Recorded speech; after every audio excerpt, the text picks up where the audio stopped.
Hello fellow football connoisseurs and welcome back to the quick take. When I say we have lots of news to get in today, that is an understatement. Of course, we had the massive blowout last night from the dismal performance that was Chelsea versus Wolves. Of course, the Blues losing 4-2 to Wolves, and the calls for the head of Maurizio Pochettino rained out on social media. However, it does look like Maurizio Pochettino is safe for now, but pressure is growing on the Argentinian coach. Before I continue, I would like to quickly remind you I am running a giveaway with OwnASaber.com, where at 15,000 subscribers you could be in with a chance at winning the King of London lightsaber, the perfect saber for every Chelsea fan. 3 participants will be chosen, and all you have to do to enter is subscribe to the channel and check the pinned comment down below for more information. And with that, on with the video.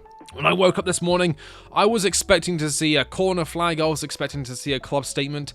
I was not blessed with either, but we were given some fairly disjointed and convoluting news regarding the future of Maurizio Pochettino, starting off with this from Nizar Kinsella around about 11 hours ago. Pochettino is considering a tactical change to a 3 at the back system in a desperate bid to salvage Chelsea's season. Now, I have been a believer for a short while now that it may be in Chelsea's best interest to fall back into the 3 at the back football. And now I know it's so boring, I know people hate it, but when done correctly, it can be a really successful setup in terms of controlling games, not leaking unnecessary goals, and grinding out wins, which is exactly what we need to do right now, is grind out performances, get some momentum going. It may not be the prettiest, it may not be the flashiest style of football, but it will get us results, and it does look like apparently Poch is considering moving into that. And then 4 hours ago, we had this from the Mail, reported by Matt Hughes. Chelsea fear sacking Pochettino would put them in breach of financial rules, as it would take more than £10 million to dismiss him and his staff. Chelsea had hoped their business would secure UCL this season, which is an unrealistic target if we're being serious, and they really should have accounted for the fact that Chelsea are a club that has dealt with a lot of injuries, especially to key players like Wesley Fofana, like Reece James, and they really should have accounted for the fact that this is a young squad and that getting maybe UCL football isn't exactly realistic this season. But in doing so, they have allowed themselves to spend unwisely, with the unrealistic fact that they'll have Champions League money to fall back on, and it's starting to become a possibility that European football is also out of the question. We then had an update from Matt Law. Chelsea do not plan to sack Pochettino yet, but he is under pressure to improve results between now and the end of the season, which makes sense. However, Chelsea do have quite an interesting run of games in the next few weeks. We of course have Aston Villa next on the 7th, and then Crystal Palace, which should be a win, followed by Manchester City, then Liverpool in the EFL Cup final, a big game there, a chance to get into Europe, then Brentford, Newcastle, Arsenal, Burnley, Chelsea versus Chelsea, who wins that? We both lose. Manchester United, we have a very difficult run of games coming up, and I really think things are about to turn very ugly in terms of what's going to happen in terms of the backroom staff and the manager. One source said, it's a couple of bad results after a positive month. There is understanding at the top of Chelsea that Pochettino has been hampered by a huge injury list to key players, and that progress did seem to be made before 2 bad results. Now, progress I would highly question. Of course, we had an easy run of games to be taken into account, although we did lose one of them against Middlesbrough. Luton, Preston, Middlesbrough, Fulham, Middlesbrough, Aston Villa 0-0. Then we got smashed by Liverpool and then smashed by Wolves. Before the Luton game, we had Crystal Palace and Wolves. We also lost that game. Newcastle 1-1 in the EFL Cup, a lucky game, Trippier mistake, Mudryk goal, go through on penalties. We beat Sheffield United, and then before that we lost to Everton, we lost to United, we beat Brighton. We also had a player sent off that game, so fair play on getting a result there, but Brighton have been a bit shaky this season. Then we lost to Newcastle 4-1, and then we had the 4-4 game against Man City. That's going way back, but the owners will be highlighting the games against Luton, Preston, Middlesbrough, and arguably Aston Villa maybe, and Fulham as justification for not sacking him, which I believe is incredibly naive to judge a manager's success and judge a manager's ability on getting results against the likes of Fulham, against the likes of Middlesbrough, and the likes of Preston and Luton. Bear in mind, we did actually lose against Middlesbrough, so I don't know. I think there's a lot of smoke and mirrors going on at Chelsea at the moment. There's a lot of confusion, and we know this because there are so many different perspectives and so many different opinions at the top level. Todd Bowley, Egbali, they're not on the same page for everything.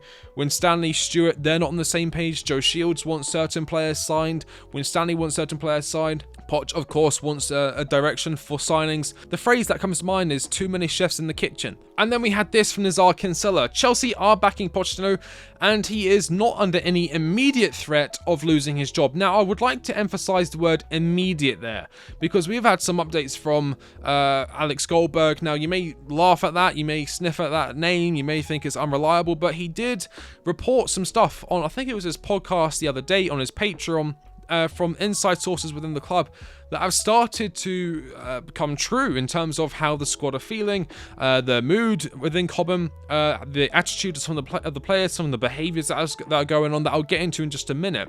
Bella Silva's message on X has left senior figures unimpressed. There is frustration, it was posted and not deleted. Now, for those of you who don't know, Bella Silva is the wife of our beloved Thiago Silva, and she tweeted during the game, "It's time to change. If you wait any longer, it will be too late." Two blue hearts. I think she's obviously referencing the manager and the way that things are going forward with the club in terms of decision-making, strategy, and so forth. And the club aren't too happy with it, but in my mind, what are they going to do?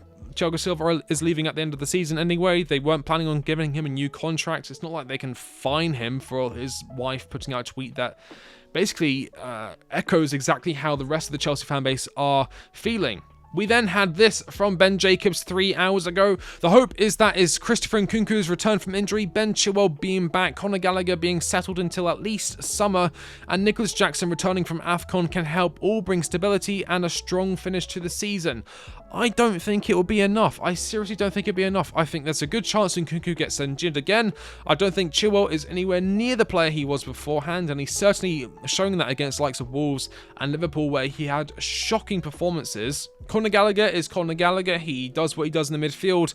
And Nicholas Jackson, I mean, before the AFCON, he was getting a lot of pelters from Chelsea fans, including myself, in terms of his finishing ability, his decision-making, how he compares to other strikers in the past, and how raw he is in some of his aspects. And so to rely on these players in order to try and turn around what is already a dead season, I think it's very unfair on them. Now, I did touch up on Alex Goldberg, and he does have the Byline podcast, in which he outlines some of the things that are going on behind the scenes, and I'm just going to bring it to your attention here. I don't know if I'm going to get in trouble with him, or if he'll hate me for releasing some stuff that was on a paid podcast, but we'll see what happens.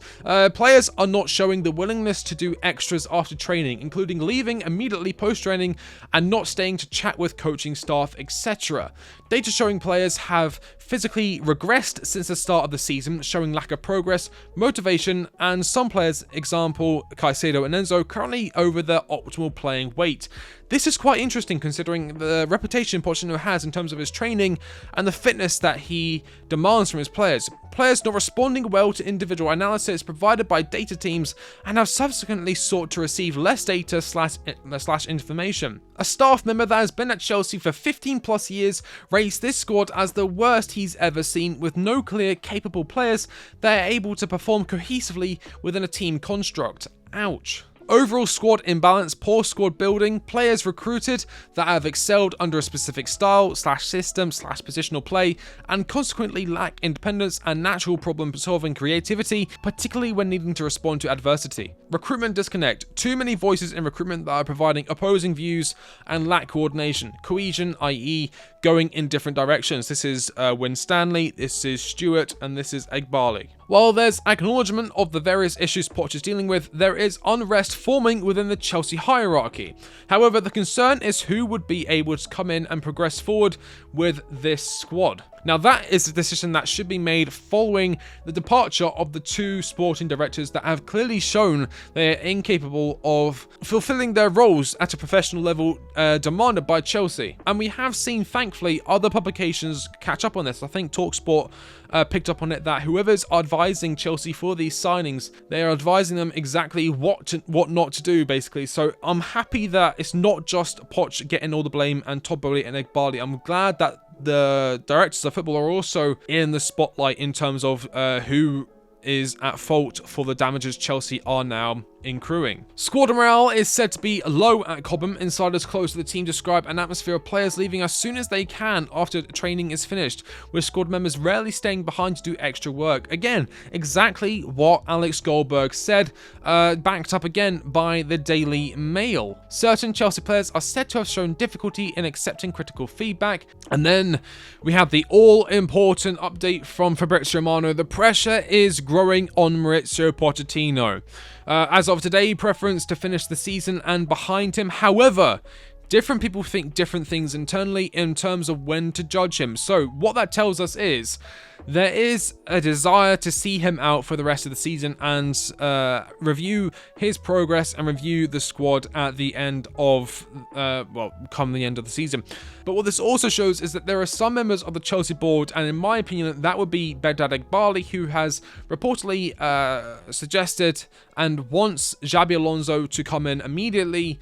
They want to assess him now and deal with him now. And then we had this from Alex Goldberg today on thebylineshow.com.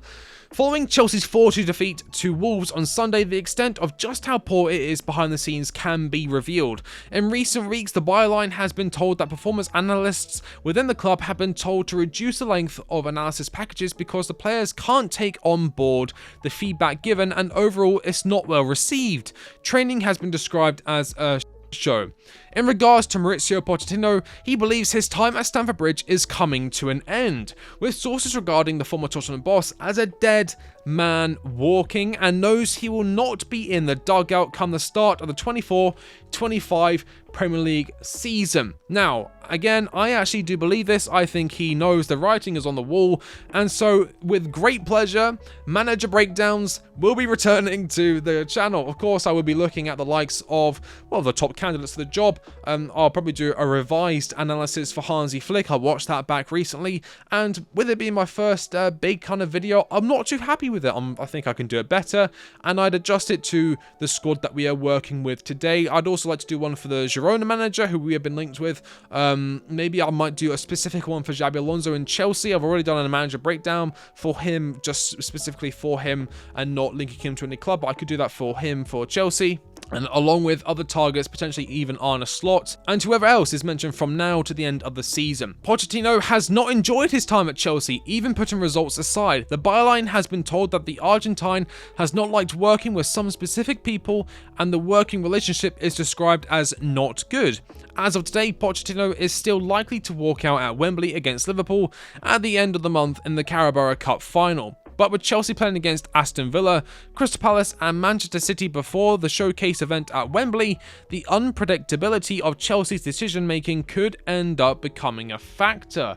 So what that implies to me is that it is not completely outside of the realm of possibility that we may have a new manager come the EFL Cup final against Liverpool. In terms of what I think is going to be the future of Chelsea Football Club, I do, however, have a sneaking suspicion that he will be gone at the end of this season, and we will know this beforehand, and the manager search will once again begin. But there will be a lot of frustration as the manager search will once again be conducted by Paul Winstanley and Lawrence Stewart, the directors of football who got us in this mess in the first place. If you really want to see real change, they need to go first, because then we can bring in a real proper director of football, an experienced, known winner like Marco Nepp, like Andrea Berta, like Cheeky Begiristain, if we can get him out of his contract with Man City a year early. Only then should we begin really searching for the next manager who can take Chelsea back to the promised land. But let me know your thoughts. How long do you think Pochettino has? Will he be the manager against Liverpool in the EFL Cup final at Wembley? As always, I've been the Quick Take, and I'll catch you on the next one. See you later.